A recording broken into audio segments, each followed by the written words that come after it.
You walk into the grocery store for milk, spend 3 minutes inside, and walk out having spent $87 on stuff you never planned to buy. Why does every grocery store hide the milk in the furthest back corner like it's buried treasure? Today, I'll explain store layout tricks like you're 5 years old. By the end, you'll understand exactly how supermarkets pick your pocket and what you can do to fight back. That milk in the back corner isn't there for refrigeration or logistics. It's there because stores know you absolutely need it, which means you'll walk past hundreds of other products to get it.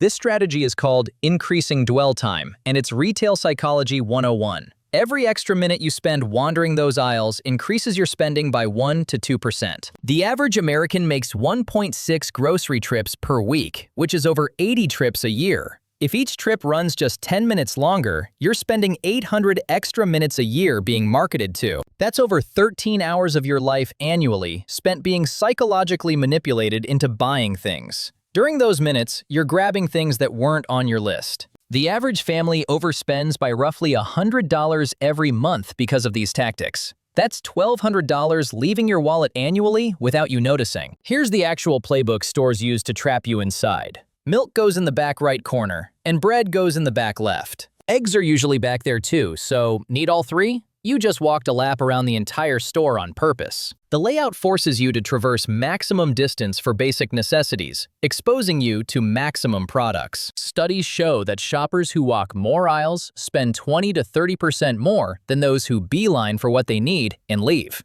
Think about that. Walking 3 extra aisles can add $20 to your bill without you buying anything you actually came for. Now here's where it gets sneaky with vertical placement. That shelf space right at eye level isn't random at all. Companies pay premium fees, sometimes tens of thousands of dollars per store annually, to place their products at your natural sightline. Those eye-level products are typically 15 to 30% more expensive than identical items on the bottom shelf. The store makes money from the manufacturer for the premium placement, and you pay more because it's convenient to grab. Meanwhile, the exact same brand, or a generic version, sits 2 feet below at knee level, and you never see it. You'd have to physically crouch down and look, and most people won't bother because it feels like extra work after they've already been walking around the store for 20 minutes. The cereal aisle is the worst offender in the entire store. Sugary kids' cereals with cartoon characters sit at eye level for a 6-year-old. Expensive name-brand cereals adults buy sit at eye level for you. The cheap store-brand stuff that tastes the same is on the bottom shelf, often in bags instead of boxes, so it looks less appealing. You're being played from floor to ceiling in every single aisle. Then there's the zone of confusion, and this one's diabolical. Walk into the center aisles where similar products cluster together. Take pasta sauce as a perfect example of this manipulation.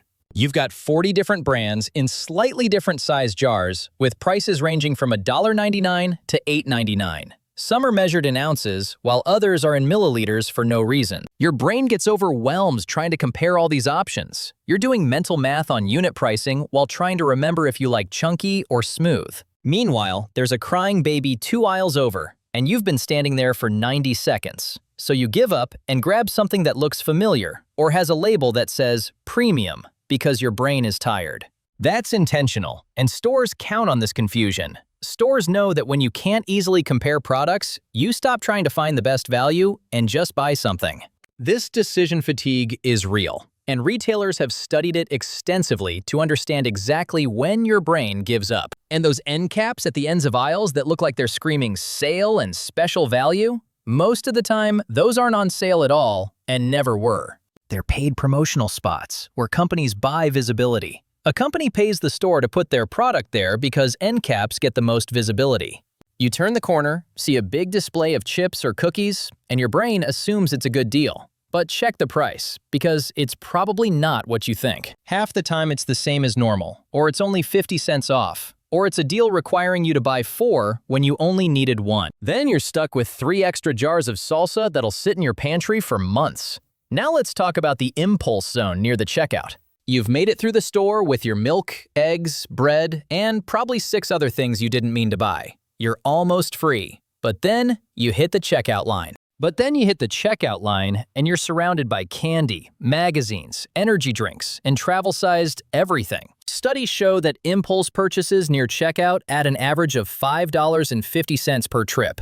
You're tired from shopping, your willpower is drained, and now there's a Snickers bar making eye contact with you. You think it's only $1. I deserve a treat, and boom, into the cart it goes. Multiply that by 80 trips a year, and you've just spent $440 on stuff you decided to buy in the last 30 seconds. That's nearly half of your annual grocery overspending happening in a space smaller than your bathroom. This matters because grocery bills are one of the biggest monthly expenses for most families. These psychological tricks are specifically designed to exploit how your brain works. You're not weak or bad at budgeting, you're fighting experts. You're up against teams of retail psychologists and marketing experts who've spent decades perfecting the art of making you spend more. The store layout isn't about making your shopping experience pleasant. It's about maximizing revenue per square foot and increasing basket size. Every decision, from aisle width to background music tempo to lighting, has been tested and optimized to keep you in the store longer. But once you know the tricks, you can defend yourself.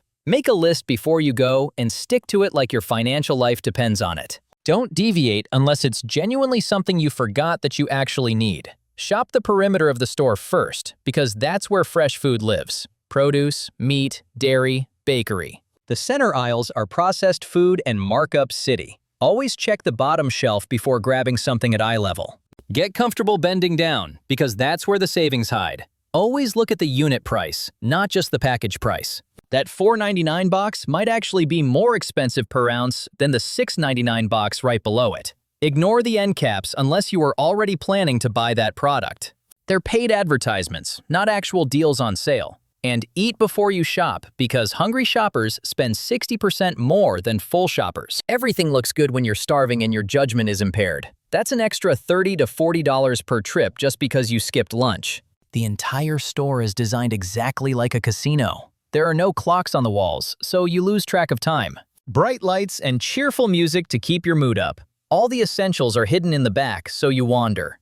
Products placed strategically to catch your eye at every turn. Just like a casino, the house always has the edge, unless you're playing with a strategy. You won't win every time, but knowing the game means you'll lose a lot less. The entire system is built on the assumption that you're shopping on autopilot. Stores are counting on you to be tired, distracted, rushed, or hungry. They're counting on you to trust that eye-level products are the best value. They're counting on you to assume end caps mean sales. They're counting on you to give in to impulse purchases when you're standing in line with nothing else to do. For most people, most of the time, they're absolutely right. But you're not most people anymore because you know the tricks. To recap, essentials go in the back to maximize store exposure while walking. Eye-level products cost more, but the bottom shelf has the same thing for less. The zone of confusion in center aisles overwhelms you, so you stop price comparing.